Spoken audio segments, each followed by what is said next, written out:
Los herejes opinamos. Este es nuestro editorial.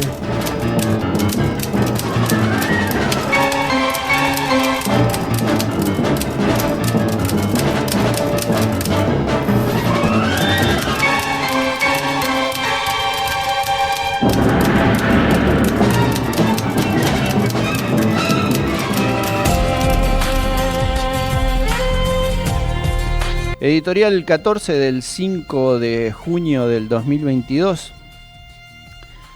Voy a empezar con algo que fue un disparador de alguna manera. Encontré estos días en las redes sociales estas famosas imágenes que suele colgar alguna gente buscando esclarecer algunas cosas, y dice: estrategias de manipulación mediática de Noam Chomsky. Bueno, lamento informarle, no son de Noam Chomsky. Son de un francés que se llamaba Sylvain Timsit y que fueron publicadas en el 2002. La semana que viene probablemente recupere todo ese archivo con estas estrategias de manipulación, porque son muy interesantes de leer, sobre todo en su detalle. Yo les voy a comentar algunas nada más, unas 8 o 9 ahora, cortitas, con una breve descripción de cada una, ¿no? La manipulación mediática se puede ejercer a través de distraer, evitar que la gente se fije en los temas importantes de verdad, en crear problemas para después ofrecer presuntas soluciones, en la gradualidad, imponer normas inaceptables poco a poco para evitar las revoluciones, diferir. Es más fácil asumir un sacrificio futuro que uno inmediato. Cualquier semejanza con la realidad, les pido, es mera coincidencia, lo entiendan como tal, ¿no? Idiotizar, hacer creer que ser estúpido y mediocre es una moda. ¿Cuántas veces lo hablamos en este programa? Infantilizar, tratar a la gente como niños. Recurrir a la emocionalidad, fomentar que la gente sea más emocional que crítica, recurrir a los viejos paradigmas del pasado, ¿no? Hace falta que los nombre, no. La autoculpabilidad, hacer que los individuos se depriman, inhibiendo así sus acciones. Y quería iniciar este comentario de esta manera, ya que lo encontré este jueves, y fue el disparador de un montón de emociones e ideas. Por lo que nos pasa en el día a día, sumado, tiene mucho de esto. Es escenificado en distintos teatros, con diferentes actores, pero todos conducentes a un mismo fin. Y es que, de una buena vez por todas, deberíamos entender, comprender, que nada es casual, que nada es porque sí, que todo lo que vemos forma parte de una estrategia, más o menos pensada, más o menos orquestada, más o menos diabólica, más o menos intencionada.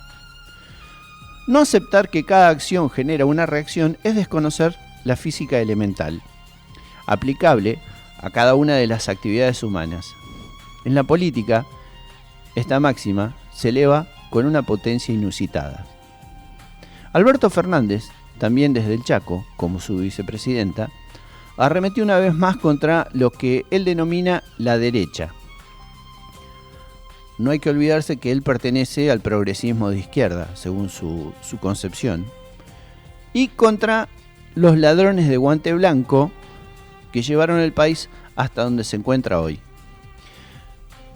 Primeramente quisiera recordarle a Alberto Fernández que lleva 2 años y medio en el gobierno, y como que ya sería hora que empiece a asumir su puesto de presidente y ver cómo solucionar los problemas que ya sabíamos que teníamos, y que este gobierno, lejos de arreglarlos, los ha agravado profundizándolos. Más pobreza, más desigualdad, más inflación, una bomba a presión que está alcanzando límites de catástrofe. Cepo cambiario, falta de insumos, gasoil, cubiertas, repuestos, autos, etc. Cepo las exportaciones, creciente aumento de la presión tributaria, desintegración respecto del mundo civilizado. Dice de los ladrones de guante blanco: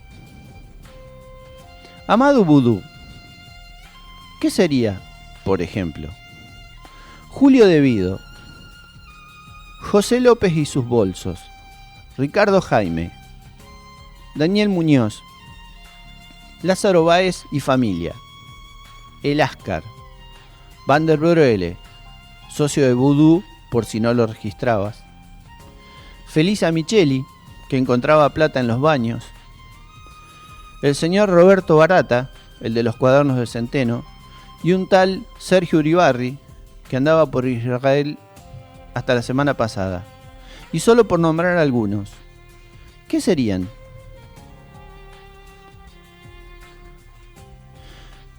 Vio que no nombré a la señora y a su familia, ¿no? A la que usted llamaba corrupta. Todos ellos no son responsables también. ¿Usted mismo tampoco es responsable? Si antes dijo todo lo que dijo en cuanto canal, radio, diario, boletín escolar disponible hubo, que el gobierno de Cristina Fernández de Kirchner era un desastre y lleno de corrupción. ¿Qué me impide pensar que no sea otra nueva de sus mentiras, de las cuales se desdecirá en breve? 5 encuestas hay dando vuelta en este momento. En ninguna usted, señor presidente, queda bien parado. En ninguna, ni usted ni su coalición están encabezándolas. La pregunta que le dejo: ¿a quién cree usted que la gente le estaría creyendo? Es obvio, dada su pobre imagen, que a usted no, y menos aún a su socia electoral. Luego su vocera oficial, Gabriela Cerruti, la emprendió contra los periodistas que esperaban la conferencia de prensa luego de la reunión de gabinete. A los gritos, vociferando que eran unos irresponsables, unos maleducados, amenazándolos con hablarles a los jefes de los periodistas que estaban destacados en Casa de Gobierno y contarles lo que estaban haciendo. Cuánta vergüenza ajena me produce esta mujer. Cuánta inmadurez. Cuánta falta de empatía, cuánta desprolijidad y sin sentido, cuánta violencia verbal. Todo el escándalo surgió porque los periodistas estaban sorteando entre los presentes a quienes le iban a tocar las 3 preguntas que esta vocera democrática, progresista y de izquierda, seguramente, permite que se hagan en las ruedas que preside. Desde la agresividad y falta de respuestas claras y ciertas, que no sean los cassettes grabados por este gobierno de científicos. Los periodistas, para que nadie se vea favorecido, para que los medios más importantes, hegemónicos y tóxicos, según los progres democráticos, decidan de forma aleatoria quiénes pueden preguntar mediante la fórmula sencilla de sortear las 3 preguntas. Eso molestó a la vocífera y les gritó que llamaría a sus jefes. Encima de todo es alcahuete. Pero tenía más. El jueves, en la conferencia de prensa habitual, un desubicado osó preguntarle por qué el presidente se empeñaba en defender a Venezuela, Cuba y Nicaragua en la Cumbre de las Américas. ¿Cuáles son los motivos, las motivaciones? La vocera, invocando el poder omnisciente peronista, que conoce todas las cosas reales y posibles, cerró el diálogo con esta respuesta: no creemos que sea una pregunta que se hagan los argentinos. Me pregunto si el periodista sería de Kazajistán, porque él tenía derecho a preguntar y a ser informado sobre la cuestión. La vocera está para eso, no para determinar qué está o no está en la agenda de los argentinos, para determinar qué quieren o no quieren saber. Pero es uno más de los tantos actos de autoritarismo sectario de esta vocera que ha llevado adelante en los últimos tiempos. Hay que preguntar lo que ella quiera que le pregunten, o lo que decida ella, qué es lo que le interesa a los demás saber. dan verdadero asco. Pero es la fiel seguidora de otros impresentables en el mismo lugar, como lo fueron Jorge Capitanich, recuerdan Rompiendo los Diarios, que según su criterio decían mentiras, o el canchero insoportable y burlón de Marcos Peña, o el indescriptible de manera educada Santiago Cafiero. Días atrás, y esto según el gobierno, yo visité la página de la Organización Mundial de la Salud y la verdad no encontré la información. Días atrás la Organización Mundial de la Salud dio los resultados en el mundo de los países que mejor trataron la pandemia y estamos entre los mejores del mundo. Y eso no lo dicen los medios, que intoxicaron la cabeza de los argentinos. Solo muestran a argentinos que son exitosos haciendo cosas en el mundo. Valga la redundancia, don Alberto. Más o menos, esto fue lo que dijo Alberto Fernández en un nuevo ataque a los medios. Objetivo central de los populismos mundiales, que necesitan mostrar que los medios son malos, malos, y que ellos son los buenos. Y si no pueden ser más buenos es porque los medios no los dejan. Primero, reitero, visité la página de la Organización Mundial de la Salud. En ningún lugar encontré la información que el señor presidente cita. No la voy a poner en tela de juicio, seguramente debe existir. Pero les digo, primero, nos encerraron durante meses, más allá de lo conveniente, causando daños económicos, educativos, emocionales, psicológicos, etc., aún no medidos de manera definitiva. Segundo, y si no me creen, si tienen alguna amiga psicóloga, por favor hablen con ella y pregúntenle sobre los daños psicológicos que causó la pandemia y el encierro. Sobre todo en chicos, en adolescentes y en menor medida en adultos. Segundo, se encapricharon con las vacunas rusas, que no solo salieron más caras, sino que, además, Rusia incumplió el contrato y la entrega de las segundas dosis de una vacuna que aún hoy no tiene aprobación definitiva, 2 años después. Les recuerdo que el componente 1 del Sputnik y el componente 2 eran distintos. Se necesitaba tener esa segunda dosis para completar el programa de inmunización con esa marca de vacuna, o con esa serie de vacuna, o con esa vacuna. Pero televisábamos las épicas llegadas de los vuelos de aerolíneas argentinas con Santiago Cafiero, Ginés González García y Carla Bisotti, dándole la bienvenida a las heroicas tripulaciones y los viajes moscovitas que venían a dar justicia social, sanitaria, progresista y democrática al país. ¿Se acuerdan? En la intoxicación mediática podemos incluir al doctor Rashid y a Cecilia Moró, que salieron por los medios afines al gobierno a decir que Pfizer pretendía quedarse con los glaciares, con partes del territorio que eran inembargables, y por qué no, también con la Antártida, el mate, el asado y la camiseta del Diego. Su ministra, desintoxicando, le dijo a los argentinos que se olvidaran de Pfizer. ¿Lo recuerdan? Cuando ya se nos habían llenado la cocina de humo, nos enteramos que usted estaba de jarana en Olivos con su señora y amigos, que cuando no podíamos ni sacar a hacer pipí al perro, usted recibía masajistas, terapeutas, coafer, estilistas, manicuristas en su casita presidencial desintoxicada.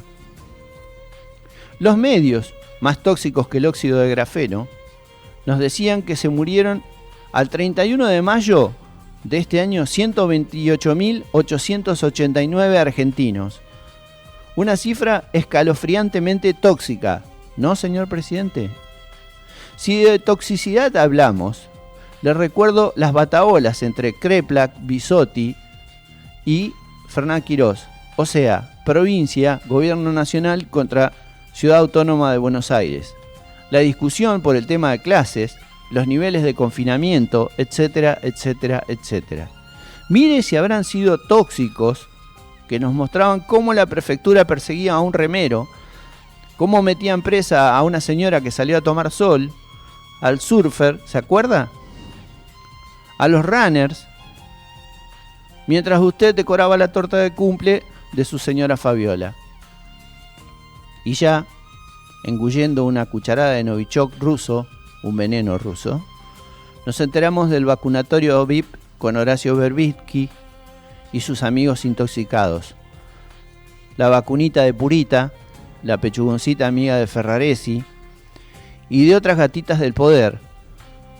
Los muchachos de la cámpora, que mientras no había vacunas, ellos sí se las colocaban y se sacaban fotos haciendo la B, sin reparar que boludo se escribe con B larga. También, por ahí, las toxinas hicieron se olvide, vacunaban en los locales militantes de la cámpora en el interior de la provincia de Buenos Aires. Pero a su vez, la ciudad autónoma de Buenos Aires trastabillaba con el primer intento en el Luna Park de vacunar a los mayores con un caos fenomenal, cosa que después corrigieron, y tanto en logística como en organización y efectividad les pasaron el trapo al gobierno de cientifitóxicos. Después, y ya con el análisis de sangre en la mano y con el plomo en las venas, además del grafeno alucinado, vimos la cartita de Cecilia Nicolini al CEO ruso reclamando las segundas dosis de Sputnik, confirmando que había sido una decisión geopolítica comprar esa vacuna, chocolate tóxico por la noticia, y que no podríamos seguir sosteniendo nuestro apoyo si no nos mandaban las dosis acordadas. ¿Se acuerda de esa vergonzosa carta escrita en un inglés de la Academia Santiago Cafiero de las Letras Anglosajonas? ¿No se acuerda? Ah, y bueno. Y por supuesto, también habló la tóxica, su vice. El 24 de marzo de 2021 dijo: ¿quién diría que en medio de esta pandemia atroz que rompió todos los modelos para gestionar el Estado, que las únicas vacunas con las que contamos hoy son rusas y chinas? ¿Qué cosa, no? Toda la vida dijeron que nosotros cerrábamos al mundo, que no teníamos conexión. Creo que a nadie se le escapa que fue precisamente la articulación de una Argentina multilateralista por la que pudimos acceder a aquellas vacunas. Lo cual, agrego yo, como lo certificó Cecilia Nicolini, era mentira. Si no teníamos otras vacunas, era por una decisión política. Pfizer le había otorgado prioridad a la República Argentina en la compra por haber participado en el desarrollo y pruebas de su vacuna. Como otras también lo hicieron y que le dieron prioridad al país. A lo mejor se acuerde de los tours a Miami a vacunarse. Qué gente tóxica, che. Los problemas para realizarse los testeos, los hisopados, el negocio de los hisopados en Ezeiza, el campo de concentración de Gildo Infran y los que esperaban al borde de la ruta para poder volver a sus casas, porque Formosa no se los permitía. ¿Y qué? ¿Era mentira todo esto? La gente que no podía acercarse a sus seres queridos en situaciones terminales. Ese padre cruzando la frontera provincial a pie con su hijita en brazos que se moría. Y se murió. La verdad, es intoxicante, señor presidente. Sobre todo cuando se consumen tan altas dosis. No creo haya sido tan brillante su manejo. A pesar de que yo soy de aquellos que defendió las primeras acciones de su gobierno, allá por marzo de 2019, ante un enemigo invisible que nos alcanzaba, no como dijo su ministro de Salud, que no debiéramos preocuparnos, que más bien nos preocupáramos por el dengue. ¿Se acuerda de eso también? Capaz que lo menos tóxico de todo haya sido la payasa Filomena y esa desopilante conferencia de prensa, No sé si acordarme me causa gracia o lástima. Tendría que analizar los síntomas de intoxicación para darle una respuesta definitiva.